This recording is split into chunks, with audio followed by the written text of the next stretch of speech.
Hello friends, welcome to our YouTube channel learning and skill hub. तो आज अपन अपने UPSC series में संविधान के बारे में पढ़ेंगे। तो सबसे पहला चीज़ है संविधान क्या है या व्हाट इज़ कॉन्स्टिट्यूशन।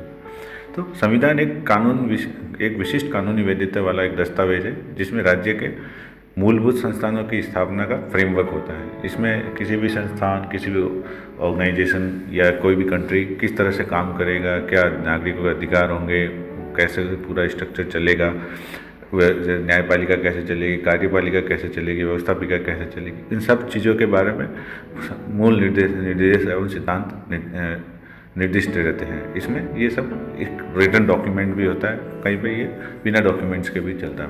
भारत का संविधान दुनिया का सबसे बड़ा लिखित संविधान है। इसके साथ ही विभिन्न संस्थाओं की संरचना, संगठन, अधिकार क्षेत्र और उनके प्रमुख जनादेश को भी बताता है। वस्तुतः ये विभिन्न संस्थानों के मध्य अंतर्देशीय संबंधों को भी परिभाषित करता है, मतलब कि उनके बीच में क्या रिलेशन रहेंगे, कौन किसको रिपोर्ट करेगा, क्या उनके अधिकार क्षेत्र क्या हैं, कार्य अधिकार क्या हैं। और ये एक किसी भी राष्ट्र की नियम पुस्तिका है जो उसके समाज और कानूनों को नियंत्रित करती है।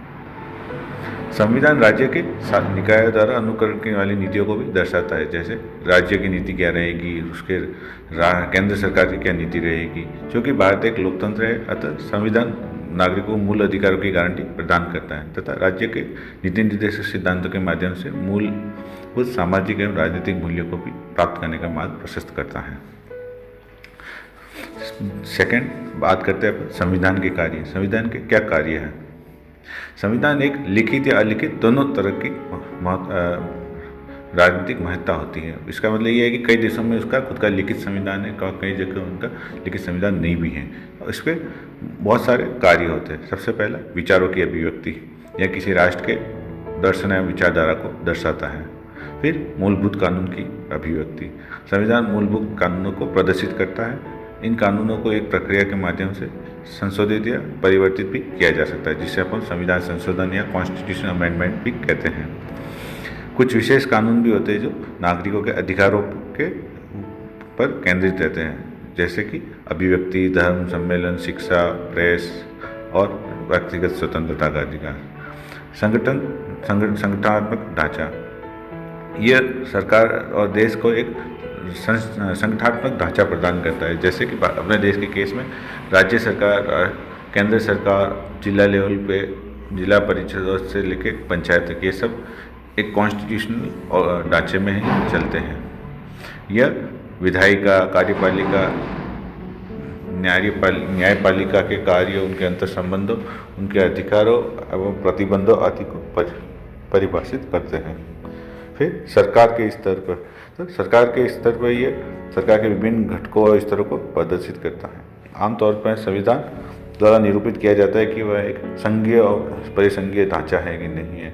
यह राष्ट्रीय और प्रांतीय सरकारों की शक्तियों का भी निरूपित करता है, उनके अधिकार क्षेत्रों को बताता है।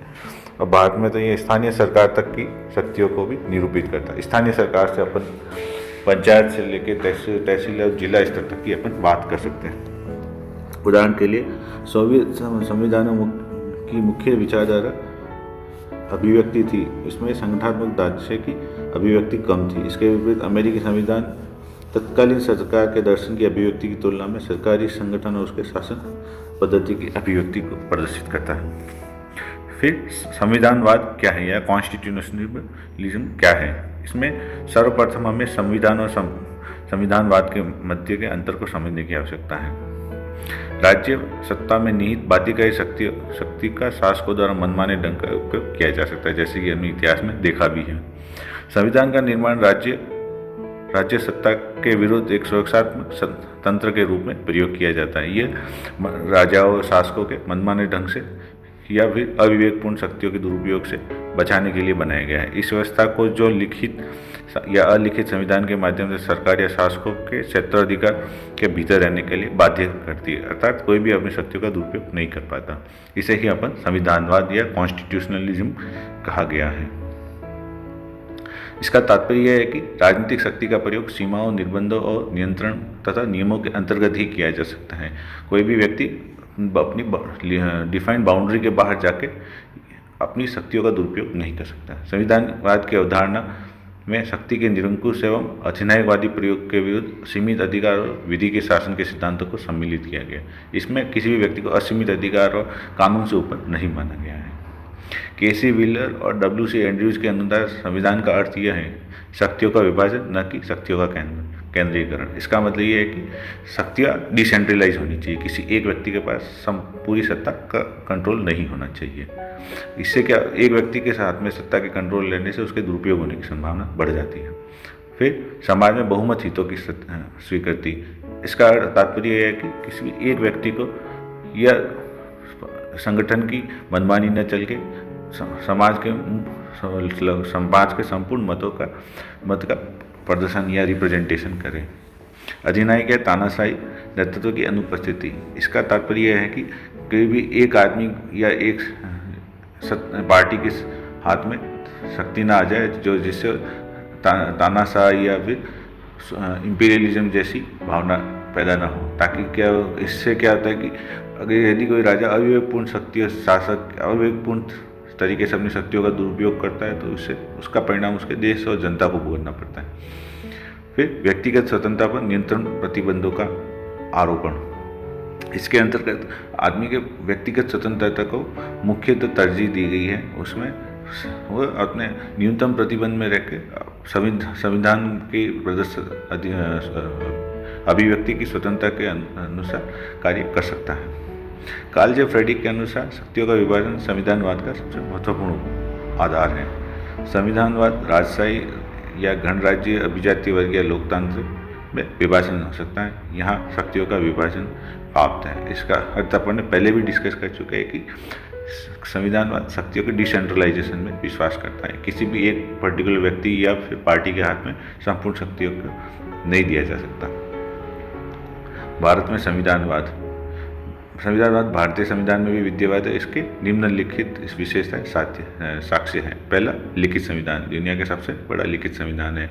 सेकंड, संसदीय लोकतंत्र है, संसद की व्यवस्था है, राज्यसभा, लोकसभा और राज्यों में भी सिमिलर टाइप की विधानसभा और जिला स्तर, गांव स्तर, सब जगह अपन इसका साक्ष्य दे सकते हैं। विधि का शासन, कानून को सबसे ऊपर माना गया है। मूल अधिकार, नागरिकों के मूल अधिकार सबसे ऊपर माने गए हैं। इवन देश में आपातकाल लगने के बाद भी नागरिकों के मूल अधिकार नहीं छीने जा सकते। शक्तियों का पृथक्करण एवं नियंत्रण व संतुलन, राज्य सरकार, केंद्र सरकार, जिला स्तरीय और प्रांत स्तरीय सब जगह शक्तियों का एक पर्टिकुलर तरीके से संतुलन और नियंत्रण डिफाइन कर किया गया है। लचीला संविधान एवं अपरिवर्तनीय आधारभूत ढांचा, संविधान के आधारभूत ढांचे को चेंज नहीं किया जा सकता और ये दुनिया का इसमें लचीला संविधान भी है। इसका मतलब ये है कि नागरिकों को बहुत कड़े कानून नहीं थोपे गए हैं। उसके सजाओं के उसके काम और अपराध के हिसाब से ही सजाओं का प्रावधान किया गया। सरकार का संघीय स्वरूप है। केंद्र सरकार, राज्य सरकार की अलग अलग शक्तियाँ निहित और डिफाइन की गई है। उनके कानून क्षेत्र, अधिकार क्षेत्र सब डिफाइन किए गए। स्वतंत्र न्यायपालिका और न्यायिक समीक्षा, न्यायपालिका को सबसे स्वतंत्र रखा है। वो देश की जुडिशरी को सरकार के कंट्रोल से बाहर रखा गया। वो सीधा देश के राष्ट्रपति को ही रिपोर्ट करती है। भारतीय संविधान की प्रमुख विशेषताएं। संविधान की प्रमुख विशेषता स्पष्ट रूप से दृष्टिगोचर होने वाले लक्षण या विशेष रूप से बातें होती हैं। इन्हीं विशेष लक्षणों के माध्यम से विभिन्न वैचारिक नियमों एवं मूल्यों के मध्य समन्वय स्थापित किया जाता है। ये सब लक्षण विशिष्ट भारतीय स्वतंत्रता संग्राम के ऐतिहासिक मूल्यों से प्रेरित रहे, जो कि भारतीय संविधान की सफलता को आगे बढ़ाने में महत्वपूर्ण भूमिका निभा रहे हैं। मतलब देश का इतिहास और देश की संस्कृति के मूल्यों एवं देश की आज़ादी के संघर्ष से जो अच्छी बातें निकली, उन सारी चीज़ों को भारतीय संविधान में रेप्लिकेट किया गया। भारतीय संविधान की मुख्य विशेषताएं क्या क्या है? सबसे पहले लिखित एवं सबसे विस्तृत संविधान। ये दुनिया का सबसे बड़ा लिखित एवं विस्तृत संविधान है। मूल संविधान में 395 अनुच्छेद, 8 अनुसूचियाँ थी, जिसमें संविधान संशोधन के माध्यम में कई परिवर्तन किए। अप्रैल 2017 तक इसमें 25 भाग 12 अनुसूचियों के साथ 5 परिशिष्ट या अपेंडिक्स के सहित 448 अनुच्छेद हैं। 1950 में अधिनियम होने के पश्चात संविधान में 123 संशोधन विधेयक प्रस्तुत किए गए तथा 101 संविधान संशोधन कानून या लॉज अमेंडमेंट लॉ पारित किए गए हैं। हालांकि मूल अनुच्छेद 395 या संविधान का अंतिम अनुच्छेद है, परंतु अप्रैल 17 अनुच्छेदों की संख्या कुल 448 है। संसदों के माध्यम से नए जोड़े गए अनुच्छेद मूल संविधान में संबंधित भाग में सम्मिलित कर लिए गए हैं। अनुच्छेदों के मूल क्रम में उलट पुलट नहीं करने के उद्देश्य से नए अनुच्छेद अल्फा न्यूनमिक सूची के आधार पर सम्मिलित किए गए। उदाहरण के लिए शिक्षा के अधिकार को संबंधित अनुच्छेद 21A 86वें संविधान संशोधन अधिनियम द्वारा संविधान में सम्मिलित किया गया था। संविधान के विस्तृत या लिखित सबसे बड़ा संविधान होने के बहुत निम्न कारण है। सबसे पहला कारण यह है कि संविधान निर्माता ने विभिन्न स्रोतों एवं विश्व के अन्य संविधानों से कई उपबंध ग्रहण किए, जैसे कि संबंधित विषयों पर प्रशासनिक विवरण से संबंधित विषयों पर कानून बनाने का निर्माण भारत सरकार अधिनियम 1935 का अनुसरण किया गया तथा इसकी कई विशेषताओं को बनाए रखा गया। दूसरा, भारत में संबंधित विशिष्ट मुद्दों के लिए प्रावधान निर्मित करना आवश्यक था, जैसे अनुसूचित जाति, जनजाति और पिछड़े वर्ग के लिए। तीसरा, केंद्र राज्य संबंधों में उनके प्रशासनिक, विधायी, वित्तीय तथा अन्य गतिविधियों हेतु विस्तृत प्रावधान किए गए हैं। चौथा, चूँकि भारतीय राज्यों के लिए पृथक संविधान नहीं है, अतः राज्य प्रशासन से संबंधित प्रावधान भी भारतीय संविधान में सम्मिलित किए गए। पांचवा, स्थानीय व स्वशासी संस्थाओं से संबंधित प्रावधान भी भारतीय संविधान में सम्मिलित किए गए हैं। इसके अतिरिक्त भारत में आम नागरिकों के लिए सुस्पष्ट बनाने के लिए व्यक्तिगत अधिकार, नीति निर्देशक तत्वों की विशेष सूची, प्रशासनीय प्रक्रिया की जानकारी भी संविधान में सम्मिलित की गई है।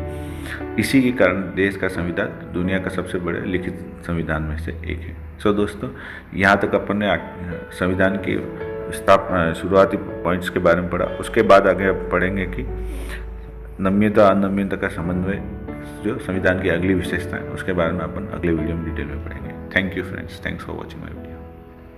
Please like and subscribe my YouTube channel.